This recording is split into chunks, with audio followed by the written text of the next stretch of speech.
complete coverage of the Utah Hockey Club. This is Cole Bagley of KSLSports.com on 97.5, the KSL Sports Zone.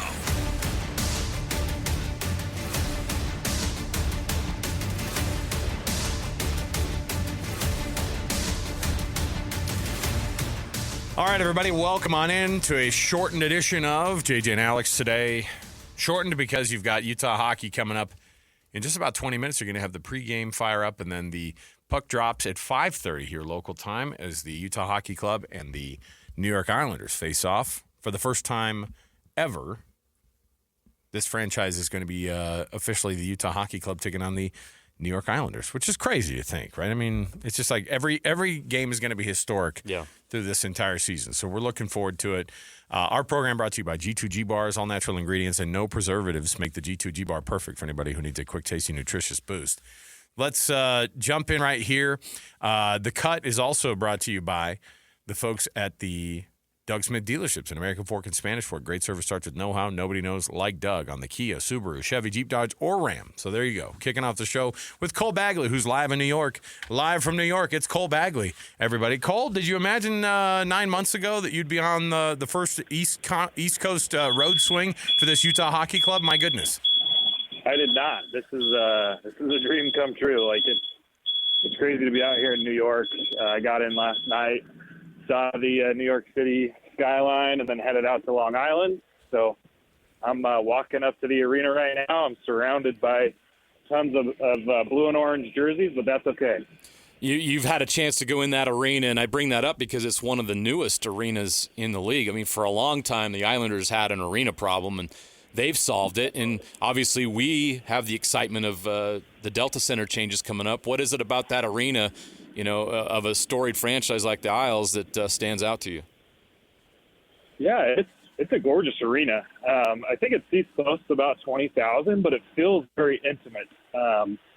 It's beautifully crafted. They've got, all the retired numbers up in the rafters. They actually, it looks like what they've done is, I don't know if it was kids or just a collection of fans, but they've put up posters around the entire inside of the arena on the top deck with just notes from the fans and things like that, which is really cool. And then they have a lighthouse behind one of the goals. And just, it's a great setup. This looks like a great place to watch a hockey game. Cole, as you obviously the game one in the books, and then they immediately have to head out. How much does the road trip, because we talk about how hard road trips are and they can be long in these other sports, but this is, the rigors of the NHL are just like a lot of these other professional sports. But how is it handled? How are road trips compared to other sports? Like, is it just one of those things where is the road, or is the home advantage, or the home ice advantage, is it as much of a big deal in the NHL as it is, across these other sports when you're at home? In some of these other cases, like the NFL, there's a lot more parity. But, in the NBA, being at home really matters. Yeah, I'd say it's similar to the NBA. I think, having the home ice advantage is a big deal. A lot of the guys talked about that, after the game the other night, about how loud it was and how they were able to feed off that crowd. And, Keller and Gunther even said, like, hey, bring that every game, and, that's going to give us a huge advantage. As for them going on the road, this is actually a road trip that over the last few years, the organization has struggled to pick points up.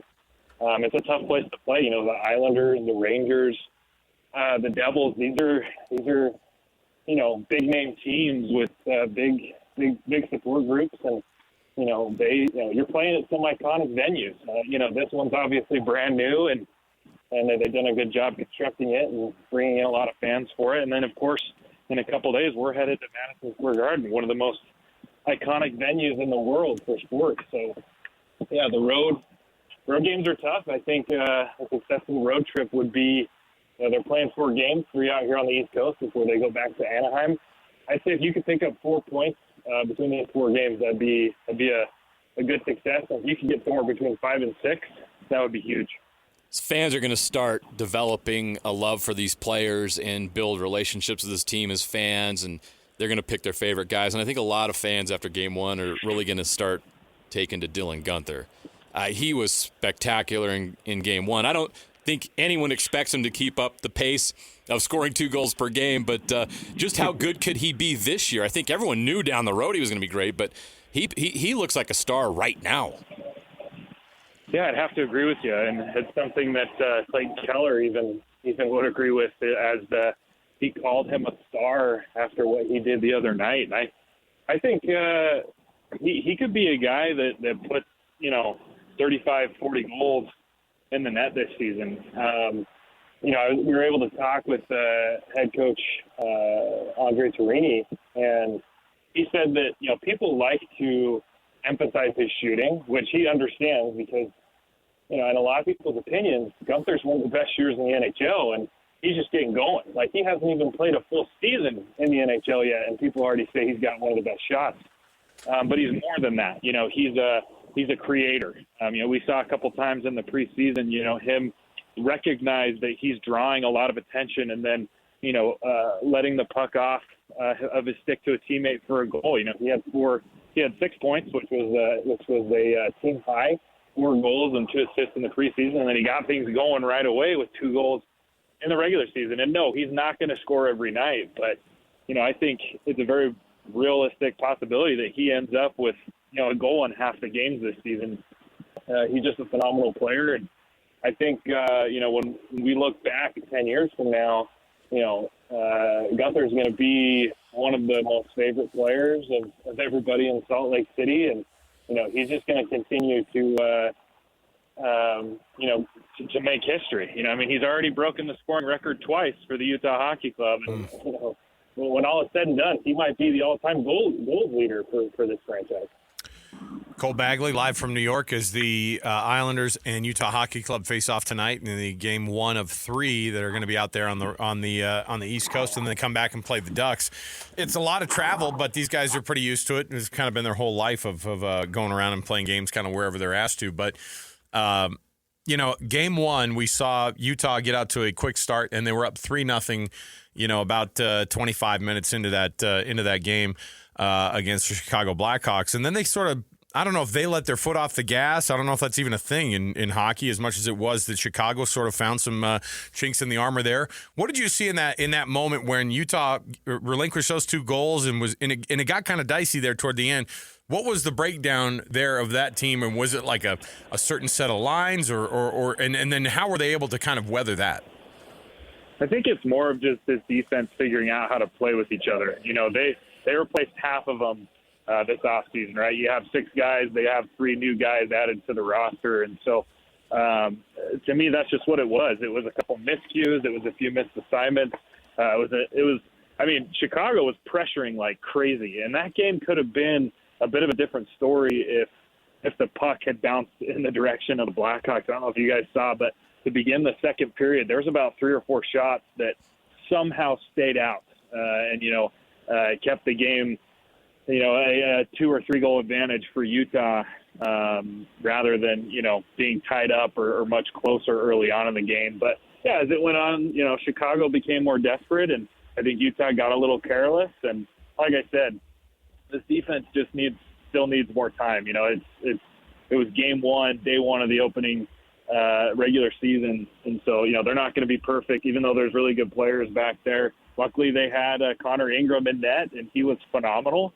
He had a lot of key saves. He bailed them out a few times, but yeah, I think it's not something I'm going to anticipate that's going to be a season-long type problem. But yeah, there might be some growing pains through the first 10 to 15 games from this defense, which is totally a normal thing. So you do what Ingram said in the post game. You learn from it, you apply, what you learned, and you move on.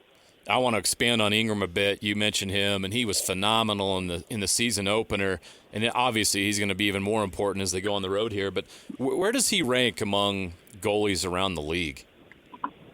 Yeah, based off what he's done the last couple of seasons, I'd say he's probably somewhere in the middle. I'd say he's somewhere between 15 to 20, but I think a lot of that has had to do with how poor, the Coyotes' defense was over the last couple of years. They haven't had a lot of big names, so bringing in, Sergachev is a big deal, especially for Connor Ingram and guys like John Marino, Ian Cole, Bortuzzo, experienced, talented veteran defensemen that that can help out and can help keep, scoring opportunities from happening as often. So you're letting in less goals, and something about Ingram too is I said, what's your greatest skill as a goaltender? And he said, look, I'm not necessarily about speed or agility or high athleticism. I am about awareness and knowing where the puck is at all times so that I can prepare for that. And I think that's what we've seen.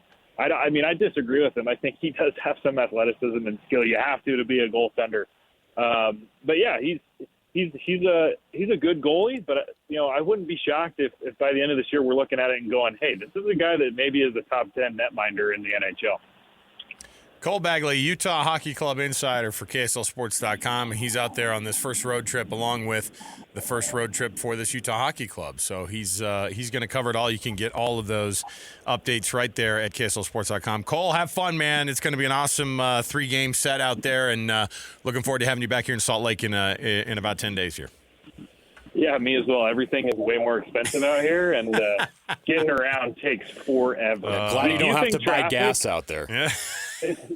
The gas is cheaper out here somehow, but everything else is more expensive. But yeah, it took me like an hour and a half to go 20 miles, which is crazy. Yep. And Welcome to New York. half the time I was a little nervous for my own safety. So if you think that Utah roads are bad, just give New York a shot. No thanks. Appreciate it, Cole. We'll talk to you again, man. Thanks, guys. See ya. There you go. Cole Bagley, everybody.